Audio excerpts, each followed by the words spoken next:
Hello, everyone, and welcome back for the next session as part of this year's Ignition. I'm pleased to be joined by Melanie Moeller. She's the CEO and AI consultant at Gen Future Labs. Now, Melanie, you'll give a little further background on yourself, but I just wanted to give some context to those listening in the audience. One of the reasons I reached out to you is this year, AI is probably the buzziest hot word topic within tech, not just within sports, but in tech in general. And then on the other side of that, one of the big headaches that I come across speaking to people in the sports industry is how do I make a business case for investing in new technologies like artificial intelligence? And I'd seen some of the posts that you were putting on LinkedIn. And I was like, Melanie is someone I've got to get on to speak at Ignition to give people a little bit of insight about sort of the new technologies and the applications of AI, as well as how to make a business case for it. So maybe just give yourself a brief introduction, sort of maybe a little bit more detail as to what we're going to be going into.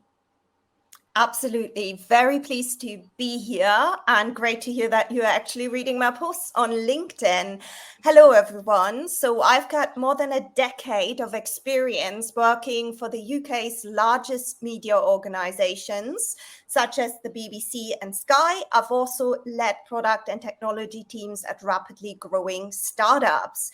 And as everyone, for the past year, I've been absolutely fascinated with generative AI, especially given I've been working for the last decade with AI. So I've been following the trend and the explosion and spending late nights doing my own research and playing around with different tools.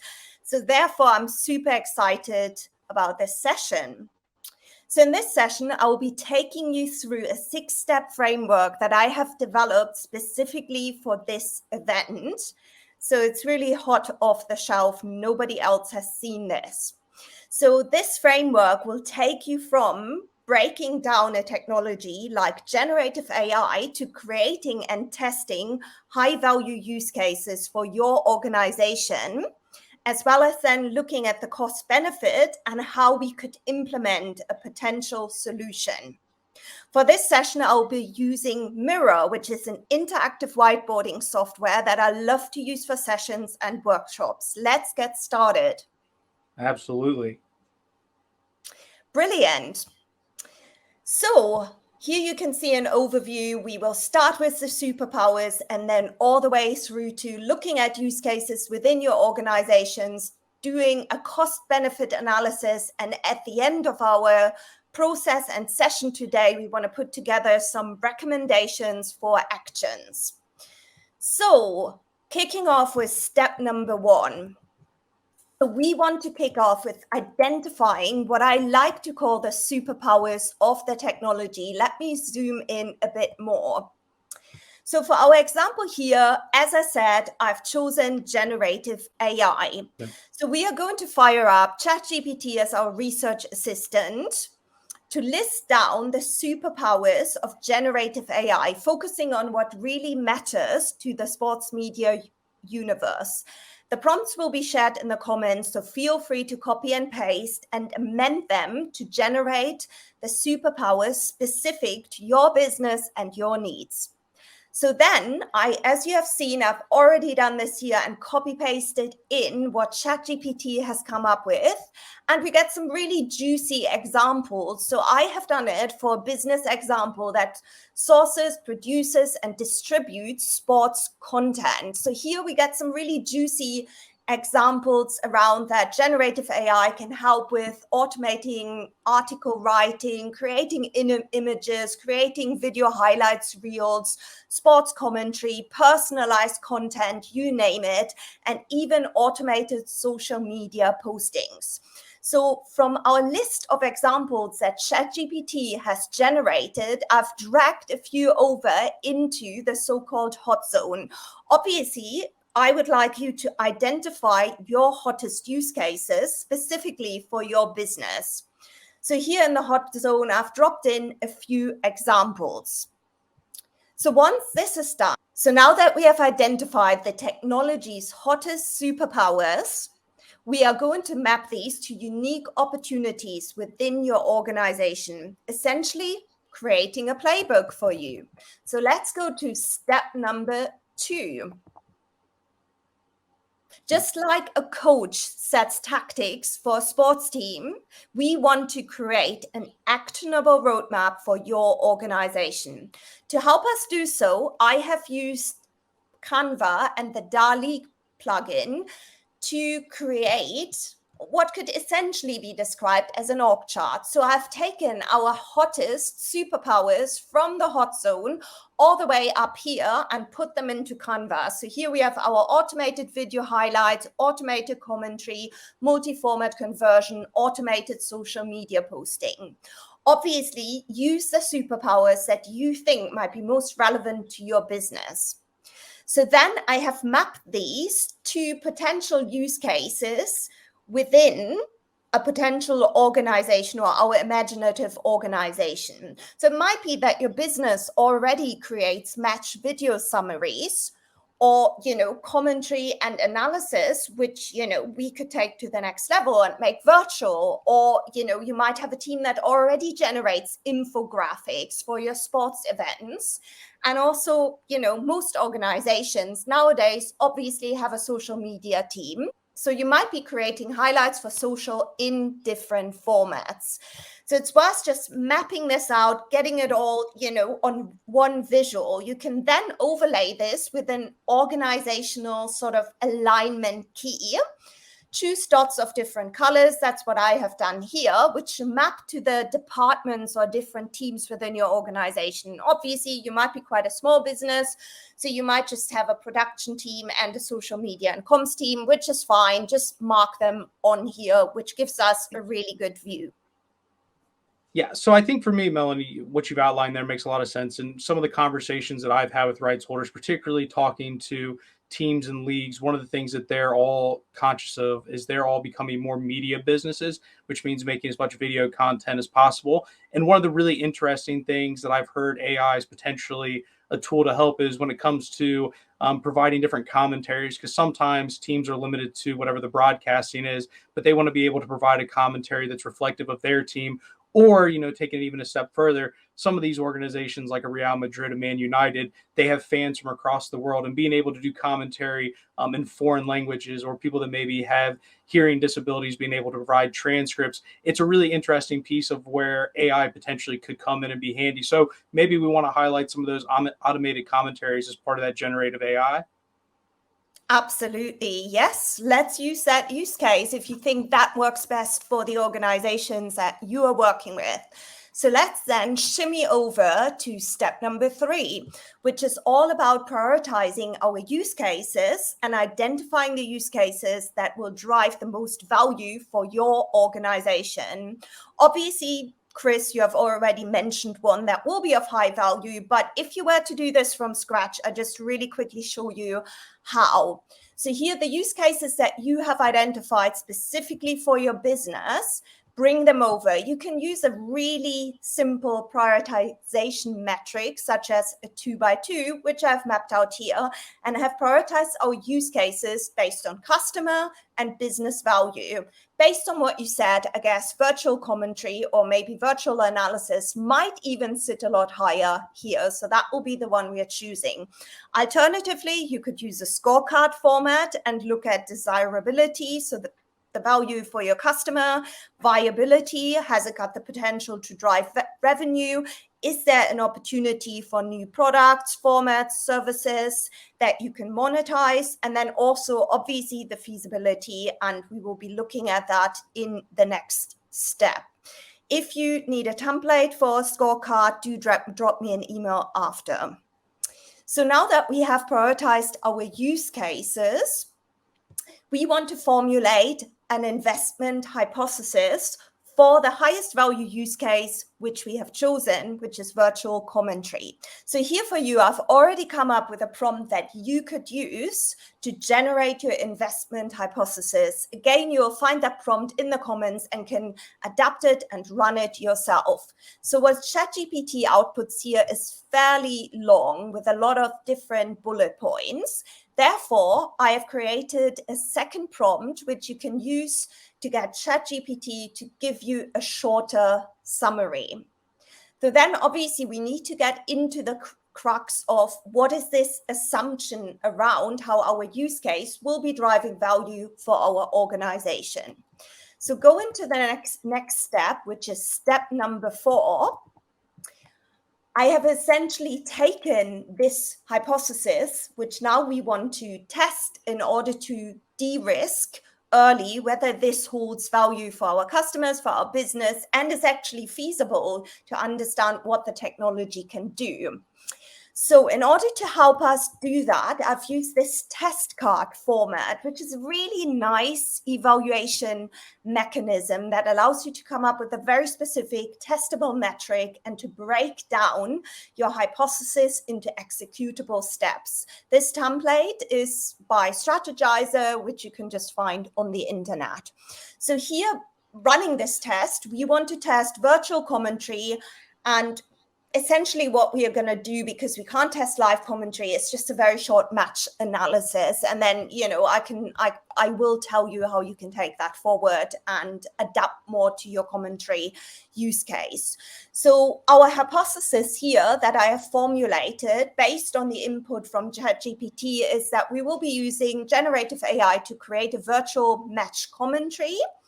And we are assuming that that will firstly improve the quality of our commentary, secondly, drive operational efficiency, and thirdly, enable scalability. For that, we will be looking specifically at localization.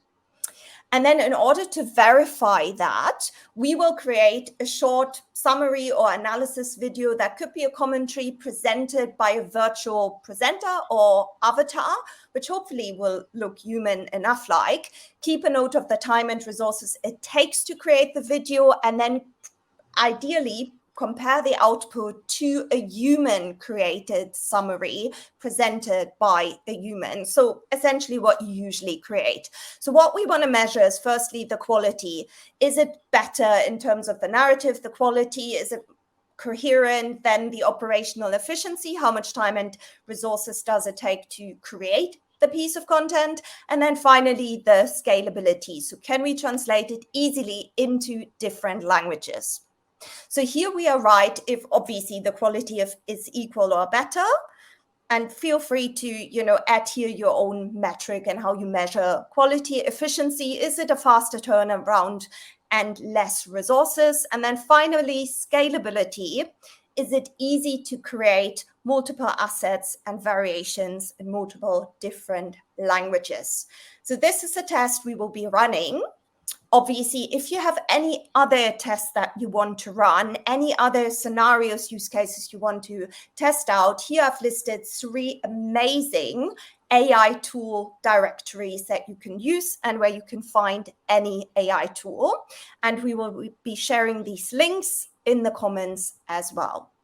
So let's jump in. For our example, which I obviously have already done and run and put together, I have chosen the US Open men's semifinal between Ben Shelton and Novak Djokovic. So I have used here a website called Clipnote AI, where you can easily copy paste a YouTube link and you get a summary of the match like this. Obviously, this is very long. We can't really use this as a script. So I've copy pasted, or therefore I've taken the most relevant paragraphs. So basically these 3 and pasted them into another tool called ShortScript.io, which then generated this script. I would always recommend you to check your AI's output for spelling mistakes, for any grammar mistakes, because AI is not perfect and it needs humans to help it co-create great content. So in this scenario, the AI has misspelled Djokovic. So I've edited the script slightly, amended it, and this could be used for a viral short video analysis. Obviously, if you do have a commentary, that will be a lot longer, and how you can turn that into a commentary, I'll mention after I will have shown you the output.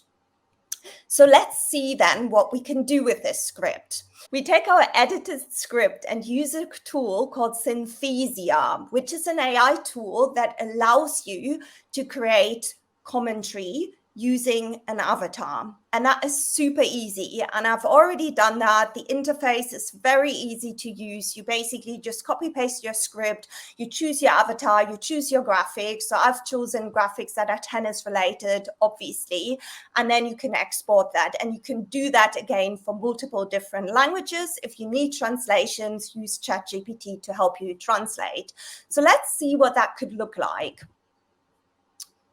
So first of all, we are going to take a look at the English version. US Open men's semi-final between Novak Djokovic and Ben Shelton, it was clear that Djokovic is unstoppable. Djokovic, with his remarkable skill and mental toughness, took absolute control of the game. As Shelton switched strategies, trying to turn the tables, Djokovic remained undeterred, perfectly countering each move. Despite Shelton putting up an admirable fight, the narrative remained the same. Djokovic won, proving once again why he is one of the most feared opponents in the sport.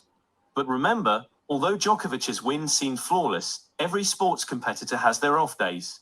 So, what do you think? Will Djokovic continue to dominate? Follow us for more sports analysis. So this is a piece that could have obviously gone out straight after the semi-final on social media.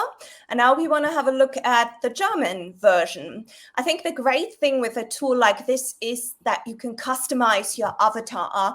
So you want to make sure that obviously the appearance of your avatar is firstly inclusive, but also matches the looks of the country that you are addressing or creating this piece of content for. Im Halbfinale der US Open der Männer zwischen Novak Djokovic und Ben Shelton wurde deutlich, dass Djokovic unaufhaltsam ist. Djokovic, mit seiner bemerkenswerten Fähigkeit und mentalen Stärke, übernahm die vollständige Kontrolle über das Spiel. Als Shelton seine Strategien änderte und versuchte, das Blatt zu wenden, blieb Djokovic unbeeindruckt und konterte jede Bewegung perfekt. Trotz eines bewundernswerten Kampfes von Shelton blieb das Resultat dasselbe. Djokovic gewann und bewies erneut, warum er einer der gefürchtetsten Gegner im Sport ist. Aber wir sollten nicht vergessen, obwohl Djokovics Sieg fehlerlos erschien, hat jeder Sportler auch seine schlechten Tage. Was denken Sie? Wird Djokovic weiterhin dominieren? Folgen Sie uns für weitere Sportanalysen. So I'll leave it to you in your German background to tell me how good that translation was. But just for people sitting in the audience, Melanie, you know, how long, how much work did it take you to put in that or starting from ChatGPT to doing that at the end? Just give people an idea of how efficient it could be if they got up to speed on something like this. Absolutely. So that took me actually only 5 minutes to generate, first of all, the longer YouTube summary, then to create the script and create these videos. And also just to say, I do have a Spanish version. We don't have to watch the whole thing, but I've also generated in Spanish, and you can do it in multiple other languages. The quality of the German is actually really good because I use ChatGPT to translate it. I'm paying for ChatGPT 4, which is absolutely excellent, and then just checked the German for grammar, spelling, but it was pretty good. I hardly had to amend it. And so I did the Spanish as well. So probably 5 minutes to create the English version, and then another 5 minutes to do about 2 translations. So let's just have a quick look at that. I'm not going to play the whole thing, but that just gives you an idea. En la semifinal masculina del Abierto de Estados Unidos entre Novak Djokovic y Ben Shelton, quedó claro que Djokovic es imparable. Djokovic, con su notable habilidad y fortaleza mental, tomó el control absoluto del juego. Mientras Shelton cambiaba de estrategias intentando darle la vuelta. I think you get the idea. So yeah, it's pretty quick. Yeah, and just another question, because one of the things that does come up again, just trying to relate this back to conversations I've had, you know, for some people, depending on the organization you work at, you may have teams of, you know, in the 10s, 20s that work within a digital department, but many of them are in a team by themselves and maybe have one or two other people. When you talk about testing, you know, they will come across, you know, multiple different startup decks from different AI businesses. They'll go to Google and they'll try to figure that all out. You know, what would be perhaps your advice to someone that is maybe feeling a little bit overwhelmed with having to do my day job, but also, you know, I'm eager to be more innovative. You know, how do I, you know, the testing and having the scorecard's a great way to have a consistent model to go across it. But for someone that's maybe looking at this, being like, hey, Melanie, this looks really great, but I'm also kind of scared shitless a little bit about how do I, balance this all together? Absolutely. And I totally understand that. I would advise make innovation and continuous R&D part of the DNA of your organization. So can you think about 10% time, for example, or continuous R&D in some shape or form? In terms of identifying what vendor is best to work with, make sure you have a robust evaluation framework in place. So what are you looking for? What are you trying to achieve? I have worked with many different third parties in my career, and it's often hard to choose because you get a very polished sales deck. But I think key is really assessing the technology. What can it do? Is the performance as expected? And you can only understand that by starting to experiment, as we have done here. So in order to come up with this quick prototype, I've tested various different tools. So I tested another tool called Our1.ai, and the quality just wasn't as good. And I figured that out by creating a quick video, which took me less than 5 minutes to do that. So I would say get testing and do that continuously, but also really understand what you're looking for and ask the right questions.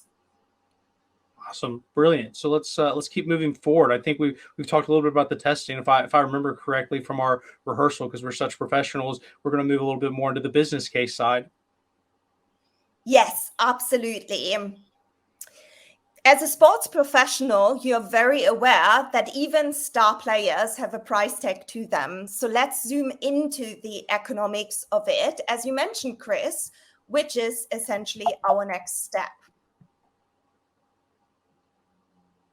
So here we will be using ChatGPT again to help us with the cost benefit analysis and to get through that really quickly and get a result or a list of essentially recommendations that we can put to the business. So how can we do that? So we want to firstly get an idea of the cost involved by looking at different commercial solutions. So you can do this by gathering information about companies offering the relevant capabilities for your industry. In addition, I would definitely encourage you to also explore open source AI frameworks and consider the possibility of collaborating with startups or even academic institutions for more cost-effective solutions. But if you just want to get a very quick overview of the key players out there, you can use ChatGPT as a research assistant, running the prompt that I've given you here, which is all about just creating a list of companies providing these capabilities for your industry, and you will find the prompt in the chat. However, I would encourage you on top of that to do your own research, depending on how you have time, or work with partners like myself who already have an ecosystem of companies that they have evaluated and can easily match with your needs. So as a next step, we then want to come up with a cost estimate. So that would obviously involve talking to some of these companies so that you can make an informed decision and decide whether to build, buy, or use if there's something that's already out there, or maybe subscription-based, or partner with another company, third-party vendor to co-create something that works for your business.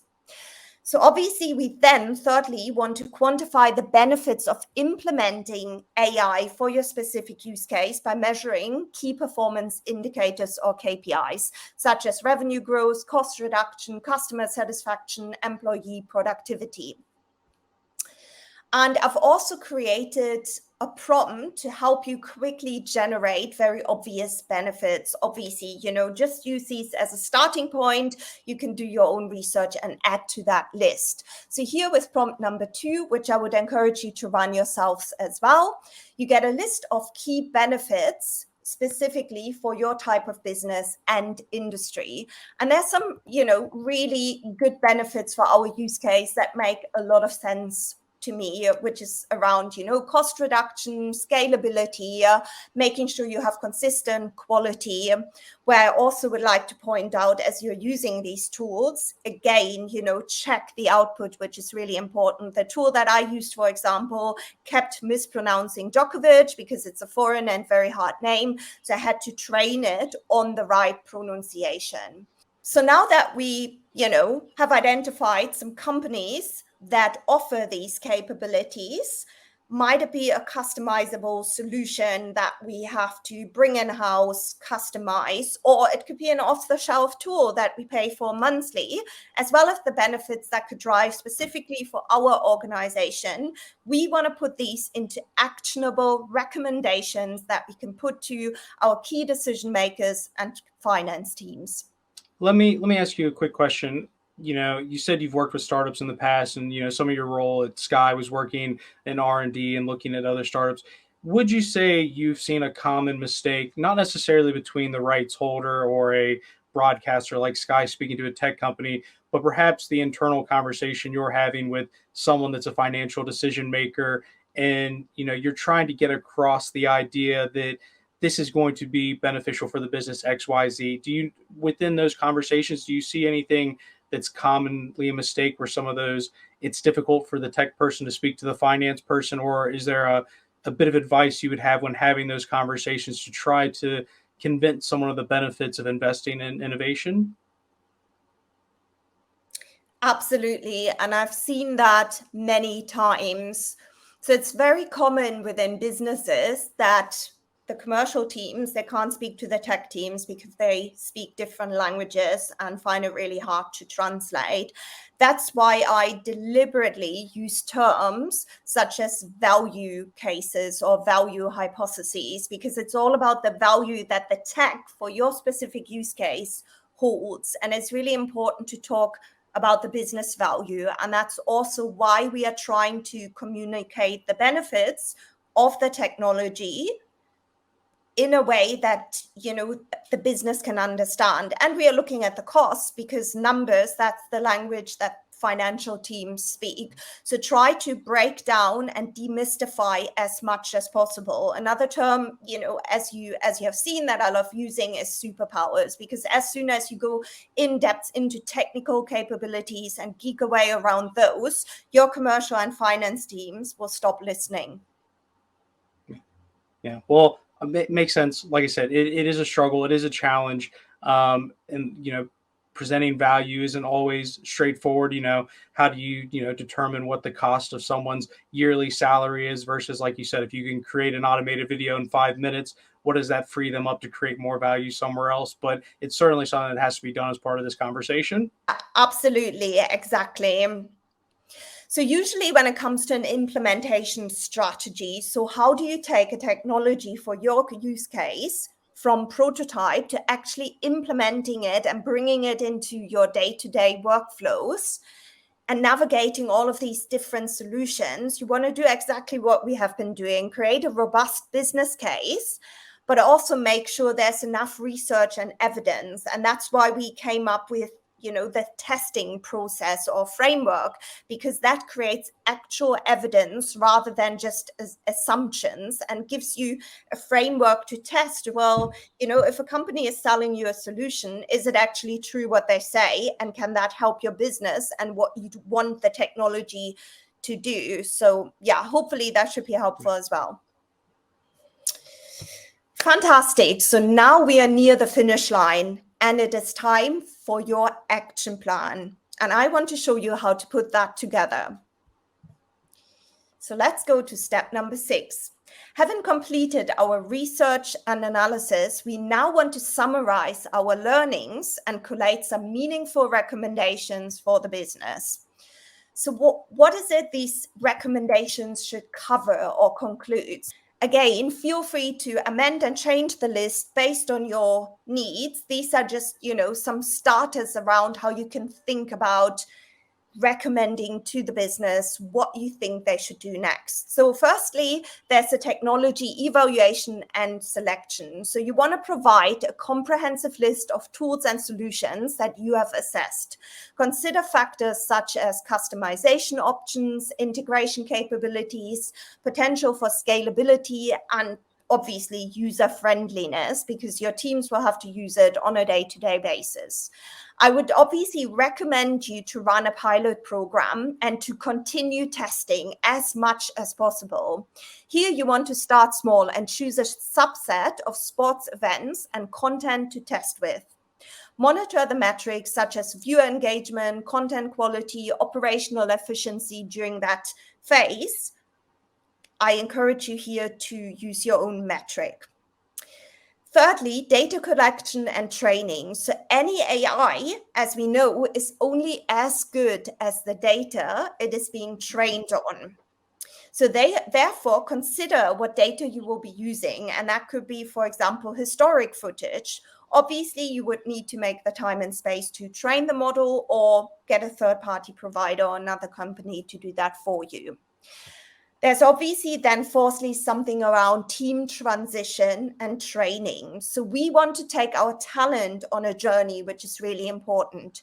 Train your content production team to work effectively with your AI-powered solution, which is crucial.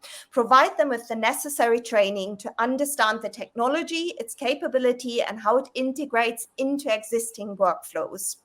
So in order to do that, you probably first of all want to map out your existing workflows and then understand where the opportunities lie and what is going to change. And then finally, figure out how to scale your solution. So if value is proven in your pilot stage, consider how you can make it scale. So then maybe apply it to another use case, then to another use case, and slowly, make it more and more scalable and apply it. Essentially, that the solution will cover multiple of your workflows, increasing your output and overall business output and scalability. The more you can do, the better. Remember, though, every great playbook addresses both technology and ethics. So the ethics here, and especially ethical and responsible considerations, are crucial. So here now, at this point, how do we do that practically? So you can use ChatGPT again as an assistant to summarize your learnings and to generate a strong list of recommendations. As I said before, take this as a first draft. You can always change, amend, so on and so forth. And you probably want to run it past people within your organization who are already doing the work in order to stress test it. So from what I have seen, organizations overuse PowerPoint. I hate PowerPoint. I think PowerPoint is dead. So let's find another way to bring these recommendations that ChatGPT has listed to life. As I said, choose the ones that you think apply. So in order to do this, I've used Pictory AI, which is another, or Pictory AI probably, is another AI tool to create a very short video presentation. So I'll show you now what that could look like.